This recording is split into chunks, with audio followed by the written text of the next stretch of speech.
Call of Duty Modern Warfare RGH. To turn it on, look at the cool sounds. Makes a cool sound. We have the disk drive also makes an interesting sound. It has a modified fan, replaced thermal paste. I'm going to show you guys the booting up. And as you know, I'm a big fan of the Xboxes. As you see, I own a lot of them. So this is a RGH3 Xbox 360. It has a 600 gig hard drive.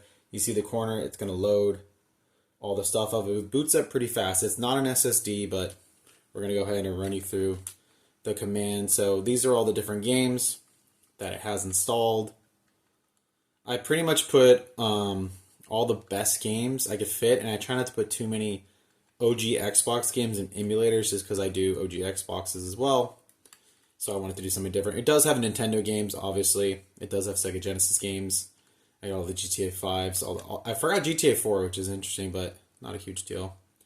But it basically has Lost Planet, the good Lost Planet colonies, the different version of Minecraft. It's the full version. You have to modify the config files. I can go over that, show you how to do it. This is Red Dead campaign and Red Dead Zombies, and then Resident Evil 5, the good Resident Evil, Saint Rose 2, Silent Hill Collection, Sleeping Dogs, Super NES.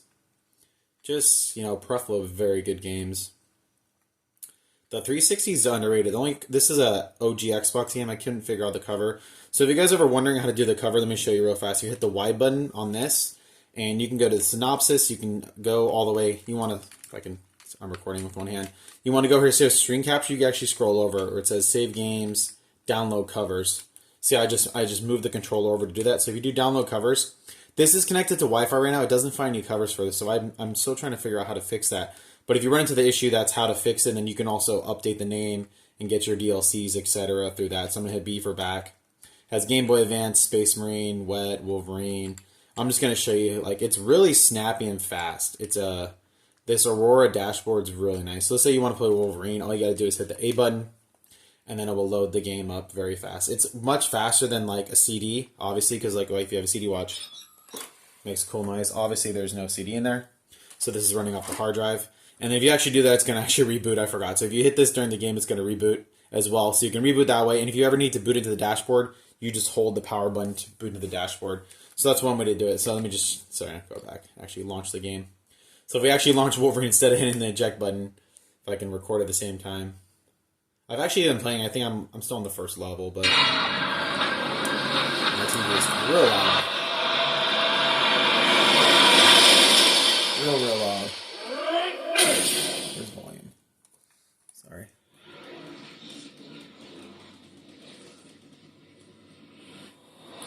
That is going to blow out our ears. Sorry.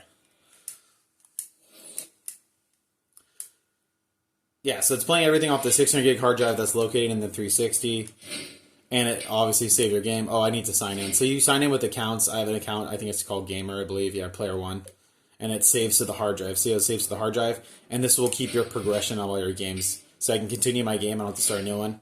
So it saves everything to the hard drive, which is really good. You don't necessarily need a memory card or a memory stick. It will save it to the hard drive. So that's the cool thing about these RGHs and Xboxes. You can save your game to the hard drive. It's still going to be like a normal Xbox 360 game. So you are going to have loading screens and whatnot. And they do allow SD cards, SD drives. But like I said, it's just, it's your game. Helicopter. Anyways, when you're done playing, you just hit the square button here, and then this will have you can go back to your Aurora home. You hit A, go back to the Aurora home, and it's going to ask, do you really want to exit? Yes.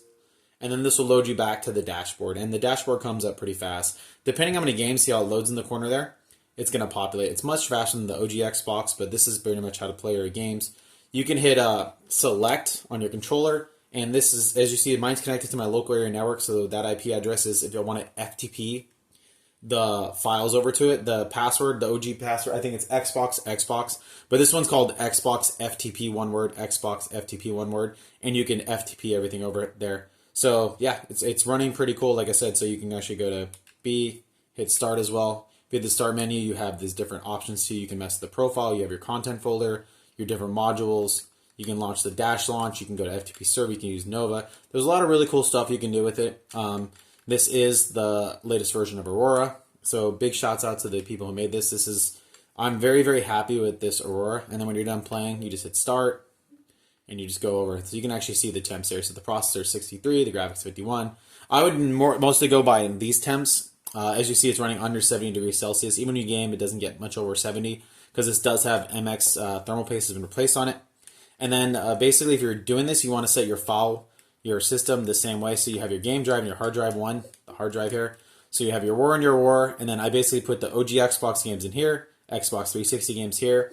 And then when you have games that need to have content loaded over, this is your content directory. So if you have like Assassin's Creed need to have special content put in there, Borderlands need to have content put in there, and you can kind of see how we did. If you actually look in the root directory, actually I can tell you the name, which is really cool. So I'll actually go and show you that real fast while I'm doing this video on the 360. So you actually can go back, it's in the file menu. So hit select, you go into the file manager. This is the same thing. So you have your hard drive. See how I have a 640 gig hard drive. I have 19 gigs left. I probably could fit 1 or 2 more games, but I'm not trying to do that. But if you go into the content directory, and this is for these are the contents for different players. So it's player 1, player 2 content, but this is for the different games. So if you have a game that's not working, you need to load the content so it's the things like the disk drives in there. So my GTA has all the content from the GTA, my Xbox, Minecraft has all the content there. So that's how to fix a lot of the issues, is to put the stuff in the content folder. So just make sure you have that set up correctly on this. It's very simple to use once you get this going. If you have a good soldering guy, setting these up could be I think it's very easy to do, to be honest. But I'm really loving it.